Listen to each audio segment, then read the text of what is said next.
Det är 1983. I Uppsala har ett uppländskt investmentbolag just etablerats. Det döps till Alma Invest.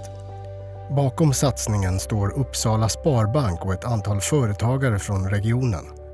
Bland grundarna finns också Anders Wall. Målet med Alma Invest är att tillhandahålla riskkapital och göra företagsförvärv.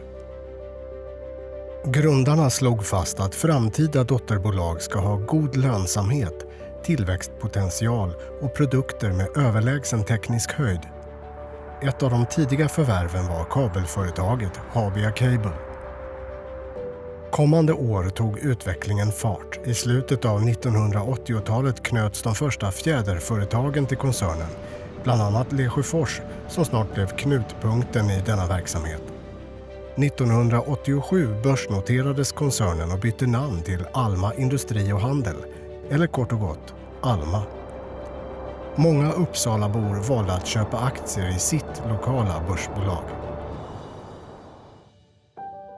Under finans- och fastighetskrisen på 1990-talet klev Sparbanken av som ägare i Alma. Ny huvudägare blev Anders Wall. Tillsammans med styrelse och ledning la han fast en ny kurs. Snart spirade åter optimismen och tillväxten tog fart i en verksamhet som döptes om till Beijer Alma. Sedan dess har några drivkrafter haft stor betydelse i koncernens utveckling. En sådan är internationaliseringen, bland annat i Lesjöfors där fjäderverksamheten i början var inriktad på Sverige och Norden. 1990-talets internationalisering ändrade på detta. Kring millennieskiftet låg nästan 60% av försäljningen utanför Sverige, främst på nya marknader i Europa.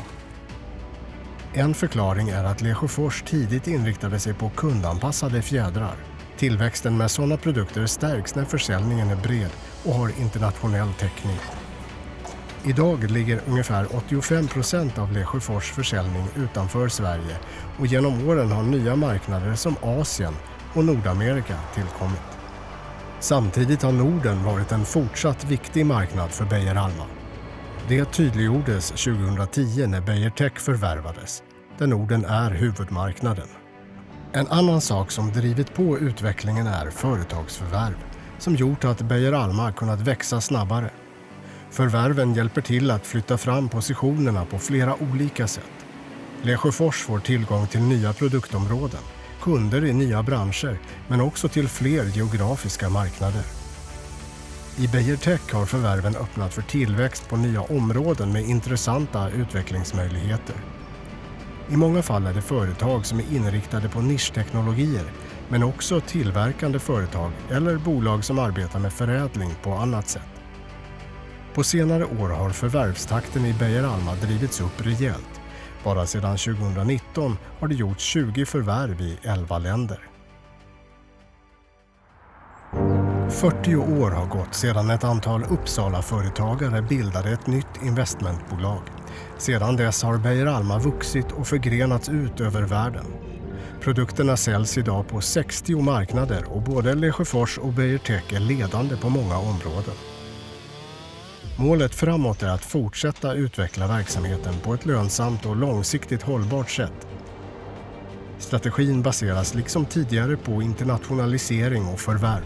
Det här framgångsreceptet har byggt stora värden i Beijer Alma och för aktieägarna.